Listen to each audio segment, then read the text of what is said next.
Chantier minute, alors c'est dans un double sens. Un jour, on s'est aperçu dans l'industrie automobile que pour changer les presses de plusieurs tonnes, il fallait plusieurs heures.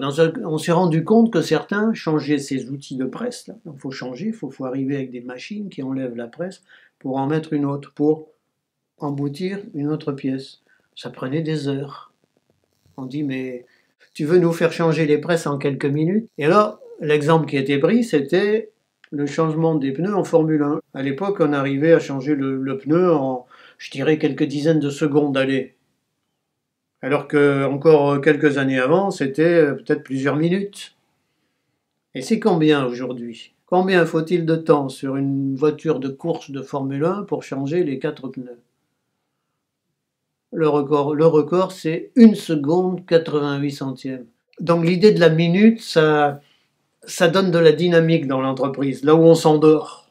Là où depuis des années, par exemple, on n'a pas réussi à faire quelque chose, on dit, bon, on va faire un chantier minute.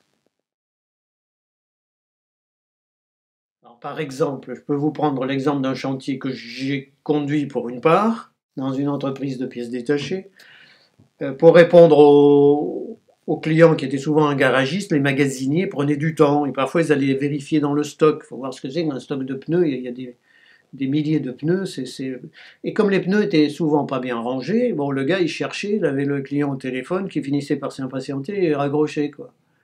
Et on s'est dit combien de temps on peut attendre au téléphone, comme vous quand vous attendez, quand vous appelez, des fois vous avez le répondeur, une minute, vous avez 4 minutes à attendre. Je dis pas plus d'une minute, le mec qui bosse de l'autre côté, le garagiste, pas plus d'une minute. Donc on est arrivé, en rangeant mieux les pneus pour qu'ils soient à la bonne position, le magasinier, s'il avait à vérifier, il se déplaçait, etc., avec le client.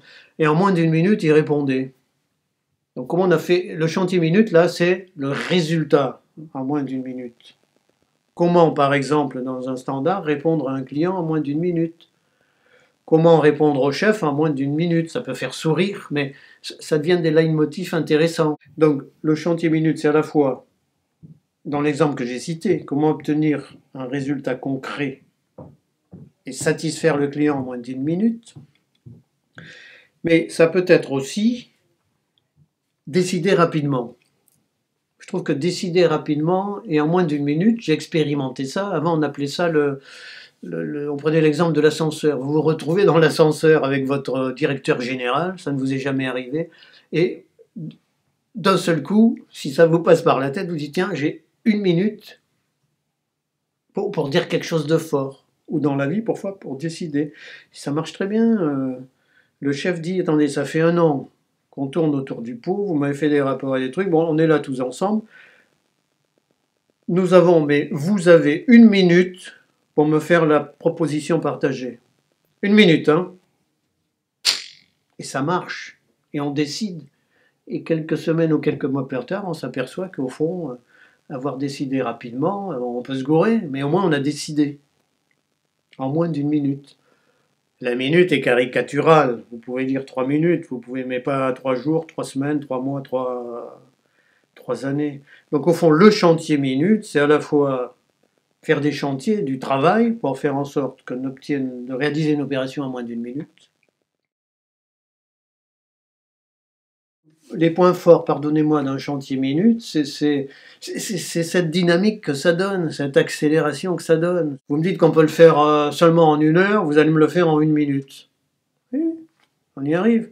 Alors après, on regarde s'il faut des moyens exceptionnels, mais souvent on trouve des solutions, ou tout au moins on s'approche. Si c'est pas 1 minute, c'est maximum 3 minutes. Le point fort, c'est la dynamique. Hein, on secoue le cocotier et on dit on n'a qu'1 minute pour décider. Alors quel rapport avec la qualité?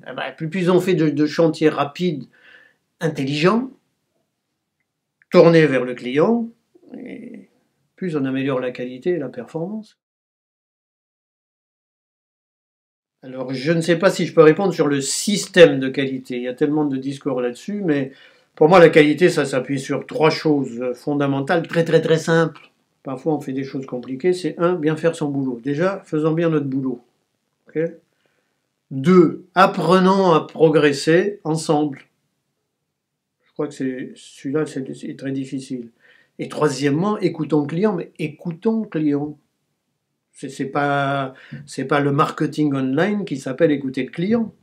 On a des milliards d'informations, mais parfois on s'aperçoit que vraiment ce que le client au fond de la tête, on ne sait pas. Donc les trois points forts de la qualité, pour moi, d'une démarche qualité, quelle qu'elle soit. Sinon, ben, on retourne sur les bouquins, il y a tout dans beaucoup de bouquins sur comment instruire une démarche qualité. Voilà, la condition prioritaire, c'est qu'il y ait un chef qui ait envie d'y aller, quoi. Hein. Sinon, le reste, c'est pas la peine de démarrer. Et sinon, après, c'est quoi la qualité? Sans parler de système. Bien faire son boulot, progresser en permanence, c'est collectivement, et écouter le client. C'est pas simple. C'est pour ça que c'est passionnant, la qualité et la performance. Il y a 30 ans, on me disait déjà, mais c'est nous, la qualité, il n'y a plus rien à faire. Quand je vois le niveau de qualité de certaines prestations aujourd'hui, pas des produits. Les produits sont devenus, si je prends une voiture, elle est d'excellente qualité par rapport à il y a 40 ans. Et ce qu'on appelle le service, c'est-à-dire tout ce qui est immatériel,